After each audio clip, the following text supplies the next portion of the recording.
একদিন আমার নবী হাসান হুসাইনের হাত ধরলেন, দইরা বললেন, যারা আমাকে ভালোবাসতে চাও তারা আমার হাসান হুসাইনকে ভালোবাসো। এরপরে বলতেছেন, ওয়া আবাহুমা, তাদের বাবাকে ভালোবাসো, ওয়া উম্মাহুমা, তাদের মাকে ভালোবাসো। এই চারজনকে যারা ভালোবাসবে, জান্নাতের মধ্যে এই লোকগুলো, ভালোবাসাবাসীর মানুষগুলো আমি নবীর পাশাপাশি থাকবে। তাইলে এই ভালোবাসতে কি লস আছে? নবীর পাশাপাশি আমরা থাকতে চাই। এরপরে আল্লাহর হাবিব সাল্লাল্লাহু আলাইহি ওয়াসাল্লাম বলেছেন যে আমি তোমাদের কাছে কিছুই চাই না, আমি চাই শুধুমাত্র আমার আহলে বায়তের মহব্বত। কার মহব্বত? আহলে বায়তের মহব্বত। আহলে বায়তের অন্যতম সদস্য মৌলা আলী রাদিয়াল্লাহু তাআলা আনহু, হযরত মা ফাতেমা জোহরা রাদিয়াল্লাহু তাআলা আনহা, হযরত ইমাম হাসান হুসাইন রাদিয়াল্লাহু তাআলা আনহুমা। এই চারজন, বিশেষ করে চারজনের আলোচনা বেশি হয়। নবীর পরিবারও আহলে বায়তের সদস্য, কিন্তু এই চারজনের আলোচনা স্পেশাল। কি স্পেশাল?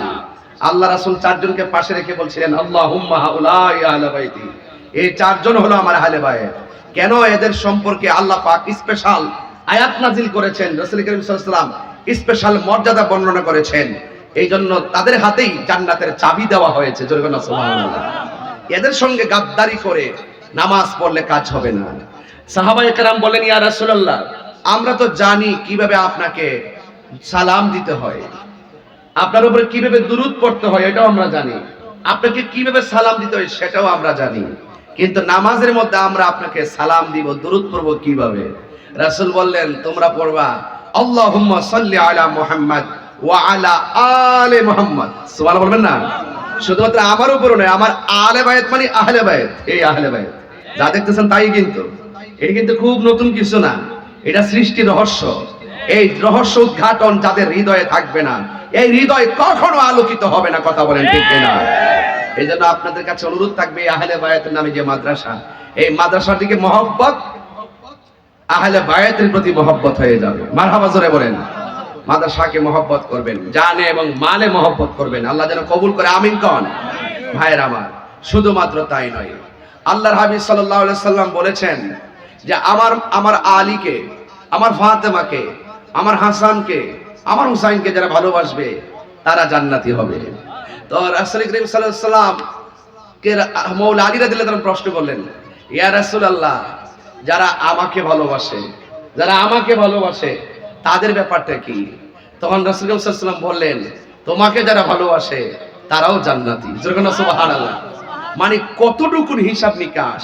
রাসূল বলেন, কেউ যদি উদেরে কষ্ট দেয় যেন কষ্ট দেয় আমায়। রাসূলুল্লাহর আহলে বায়তকে কষ্ট দিলে নবীকে কষ্ট দেওয়া হয়, নবীকে কষ্ট দেওয়া হলে আল্লাহ কষ্ট পায়।